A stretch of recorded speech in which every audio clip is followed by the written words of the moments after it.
What's going on? Show Me King here, bringing you a full fight review and analysis of UFC 144's main event, the lightweight championship title fight featuring Frankie Edgar and the challenger Benson Henderson.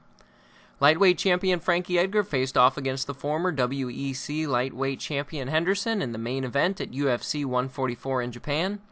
Edgar hadn't lost a fight since 2008 and had successfully defended his title against BJ Penn and Gray Maynard multiple times. Since this was a championship fight and main event, the fighters went the distance, fighting all 5 rounds, forcing a judge's decision, one that has been seen by many to be controversial and has been prompting support for a rematch. In round 1, Edgar started off with a leg kick and Henderson tried to return one of his own, but his got caught by Edgar, who held on to it. Then Henderson jumped off of one leg, spun in the air, and just missed an amazing head kick. The crowd went wild, and so did the announcers, and this happened in less than a minute from the start of the round. Edgar would go on to catch multiple kicks from Henderson and follow up with quick punches. Edgar started round 2 with a large welt under his right eye. He caught Henderson's leg kick again in this round, and the two exchanged a crazy amount of punches, all while Henderson continued to bounce on one leg.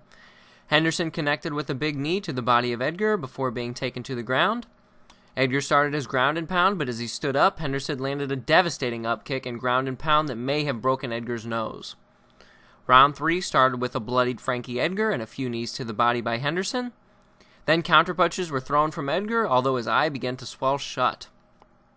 The announcers started commenting about how quiet the crowd around them was because in Japan, they view fighting as an art form. They compared the audience there to how the audience would act in the United States if they were at a tennis match. Joe Rogan actually referred to the atmosphere in the arena as watching a fight in a church. Round 4 starts, and Henderson has by far done more damage. Henderson throws a low kick and hits Edgar in a bad spot, which results in a temporary stoppage of time. Edgar goes for a takedown, but Henderson gets a hold of his neck and puts him in a tight guillotine and falls to his back. Edgar is able to escape and is able to break away from the grip of Henderson, though. Henderson shows in round 5 that the size difference between the two of them is very noticeable.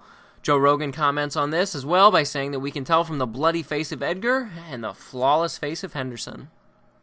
Edgar connects with an uppercut and straight left, but Henderson shakes it off like it was nothing. Edgar follows up with a big right hook. It drops Henderson. Henderson is able to recover and finishes the fight with a jumping knee to the head, takedown, and ground punches. This was a very close fight, but Benson Henderson proved to be too much for Frankie Edgar to handle, as Henderson defeated the champion by unanimous decision.